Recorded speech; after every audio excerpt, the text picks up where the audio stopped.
നമസ്കാരം, ഞാൻ മനോജ് നെടിയാക്കൽ. ഇന്നത്തെ റബ്ബർ ന്യൂസിലേക്ക് എല്ലാവർക്കും സ്വാഗതം. റബ്ബറിന് രാജ്യാന്തര വില ഉയർന്നിട്ടും ആഭ്യന്തര വില ഉയർന്നില്ല. 186 രൂപയിൽ വിറ്റ് നിർത്തിയ RSS 4-ന് 1 രൂപ പോലും പിന്നീട് ഉയർന്നില്ല.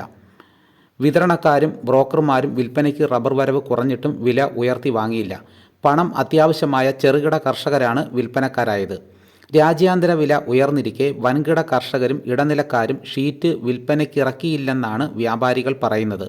തയ്യാർ നിരക്കിൽ ബാങ്കോക്ക് RSS 4-ന് 191 രൂപയിലെത്തിയപ്പോൾ ബാങ്കോക്കിലെ വില പോലും ഇവിടെ കിട്ടുന്നില്ലെന്നാണ് കർഷകരുടെ പരാതി. ചൈന ടോക്കിയോ അവധി വില ഉയർത്തിയപ്പോൾ ഇവിടെ 204 രൂപയെങ്കിലും കർഷകർക്ക് കിട്ടേണ്ടതായിരുന്നുവെന്നാണ് വ്യാപാരികൾ പറയുന്നത്. തയ്യാർ നിരക്കിൽ ബാങ്കോക്കിൽ 191 രൂപ വില എത്തിയിരിക്കെ ആ വിലയെങ്കിലും ഇവിടെ കർഷകർക്ക് ലഭിക്കണമെന്നായിരുന്നു.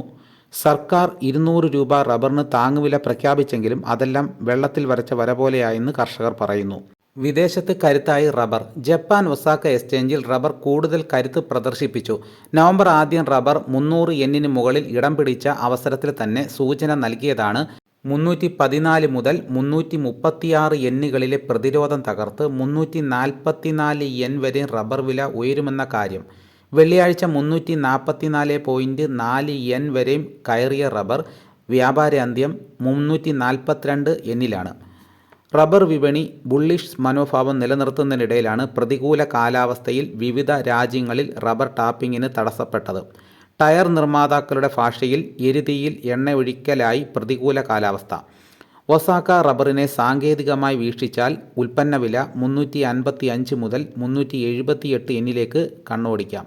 ടാപ്പിംഗ് സീസണാണെങ്കിലും അടിക്കടിയുള്ള മഴ മൂലം ഉൽപ്പാദന മേഖലയുടെ കണക്കുകൂട്ടലിനൊത്ത് റബ്ബർ വെട്ടിന് അവസരം ലഭിക്കുന്നില്ല.